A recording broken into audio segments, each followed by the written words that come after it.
firran fadda Daawiti jireenya si wayol kaawwadha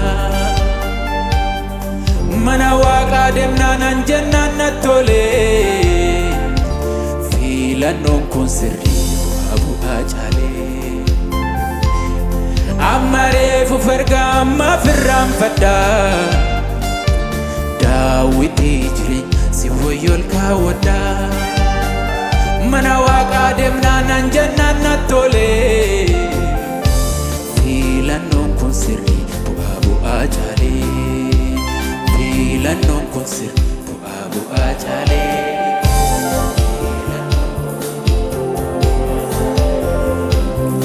Ancarraa qabeessa carraa gaarii argadhee adeemsa miila koo kararra buufadhee Waaqa abbaa fayyinaa du'aa oolee jira Gooftaan gaaddidduu narra buufateera Ancarraa qabeessa carraa gaarii argadhee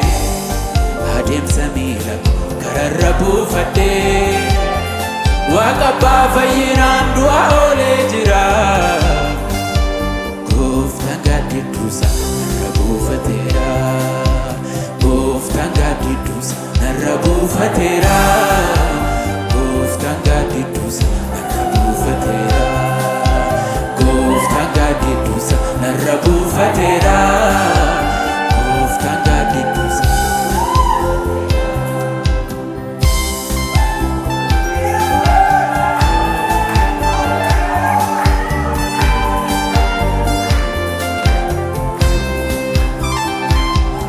Gidir armaachoo yaa qulqulloota wajjin Kun ganda mootota injiru amajaaji As Waaqayyo jira hin bayuuna soolaa Murteesseera warra Waaqa wajjin dhawwaadha Ancarraa qabeessa carraa gaarii argadhee adeemsa miila koo kararra buufadhee Waaqa abbaa fayyinaa du'aa oolee jira Gooftaan gaaddidduu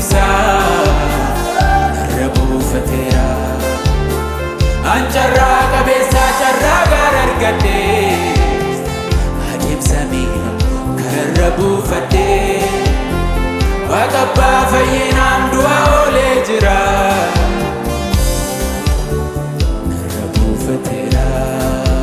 Gooftaan gaaddidduu narra buufateera Gooftaan gaaddidduu narra buufateera Gooftaan gaaddidduu narra buufateera Gooftaan gaaddidduu Ancarraa qabeessa carraa gaarii argadhee adeemsa miila koo kararra buufadhee Waaqa abbaa fayyinaa du'aa oolee jira Gooftaan gaaddidduu narra buufateera Ancarraa qabeessa carraa